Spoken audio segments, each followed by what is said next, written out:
Okay, folks. Currently leaving the theater. Just saw what I enjoyed, a movie. I enjoyed a really good movie just now.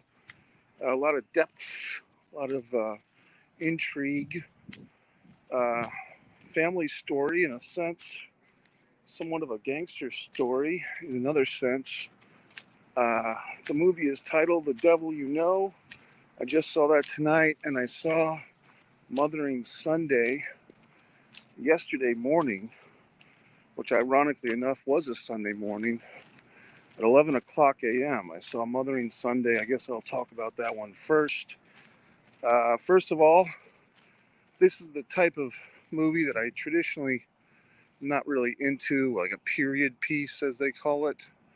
I'm just not into period pieces so much.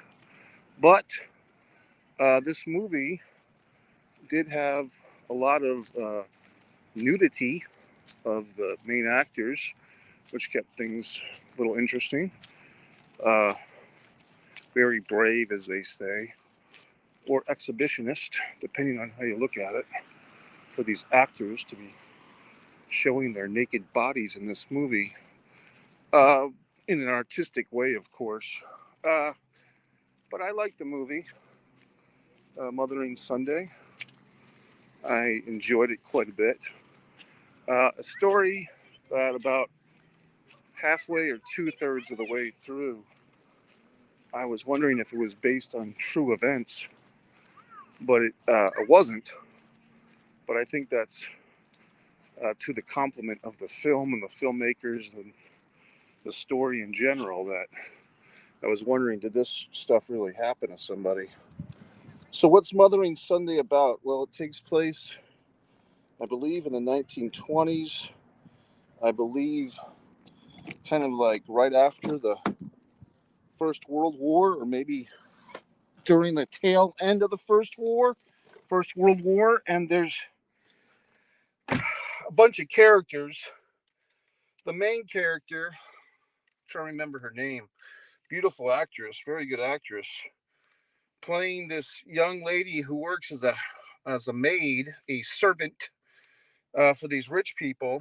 And apparently she was put up for adoption, or she was abandoned as a baby, more or less, and raised as a maid. It's a little unclear exactly how it worked, but basically she was an orphan, and I guess she got assigned to be a maid for these people in exchange for some money and room and board. Uh, so they didn't really adopt her. They just took her in as a maid at some point in her life. And she starts having an affair, breaking all types of protocol of these rich assholes and the fucking what do you call it? The caste system, if you would, the unofficial caste system of jolly old England at the time. And she starts romanticizing the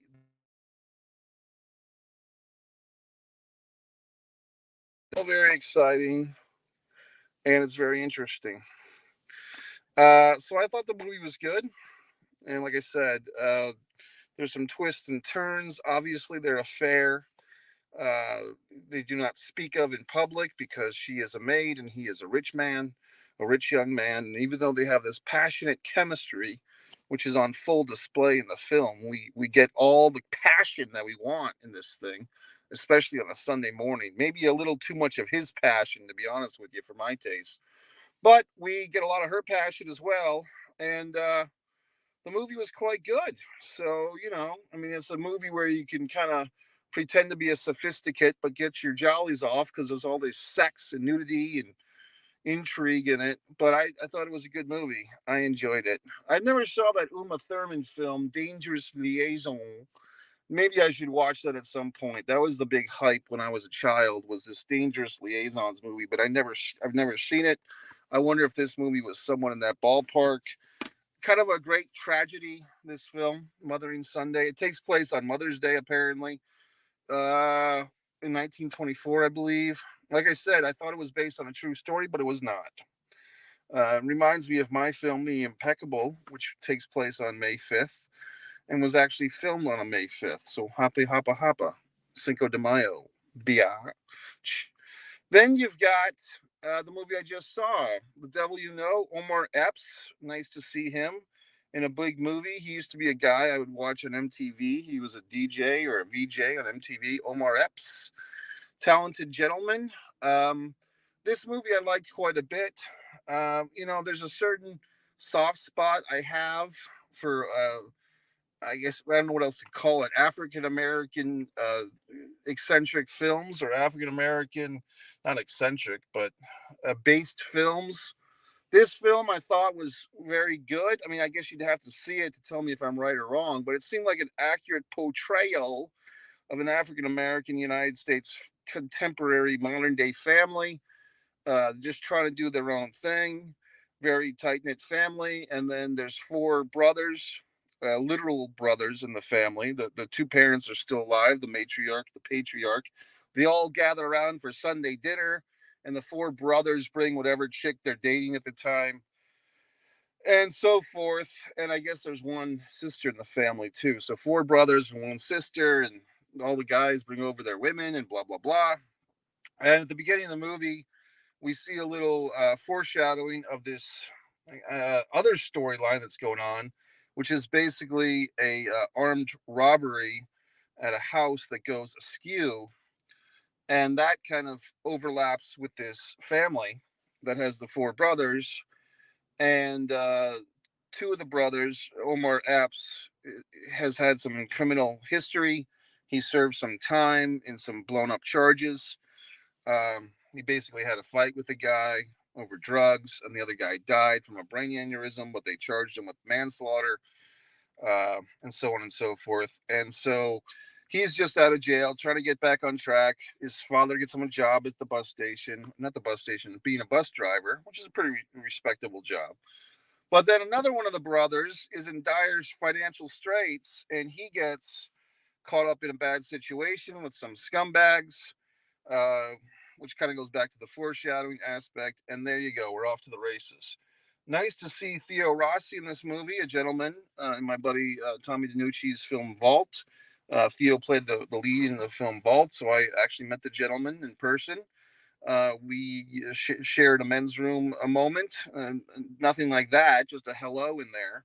But a nice guy, Theo Rossi. He's in this movie. I believe his character is called the White Scumbag or something to that. Actually, its name is Al, but he is a white scumbag.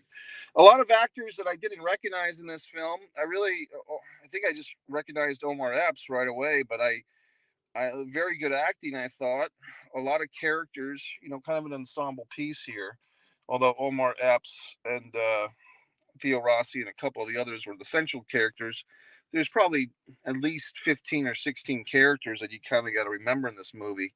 But I liked it. A long movie. I'll tell you what I didn't like.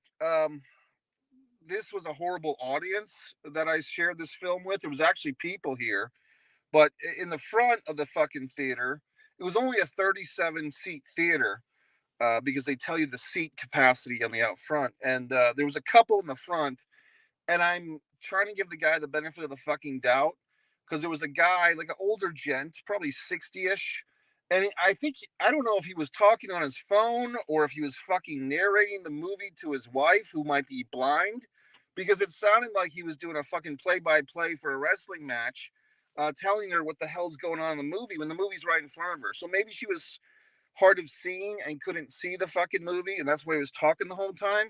But at other times, he appeared to be on the phone. Then there was these two youths, these two youngsters in the upper right of the fucking theater. In fact, I was supposed to be sitting in the back row, but when I saw these kids in the back row, I just know enough. I don't, let them fucking have the back row because they want to fiddle fuck with themselves. So I sat a couple of rows ahead, taking a different seat. These two fucking kids were sitting there when I got into the theater about halfway through the previews. They watched every goddamn preview there was. They watched Nicole Kidman, beautiful Nicole Kidman, do that AMC fucking thing, that AMC theaters thing that she does. Pictures are perfect because here they are. So Nicole Kidman's doing her goddamn thing. These two kids are sitting there watching this whole parade of champions. Then as soon as the fucking movie starts, which has a pretty hot beginning, the kids get up and run out of the theater. Like the two of them run like they're fucking running a derby.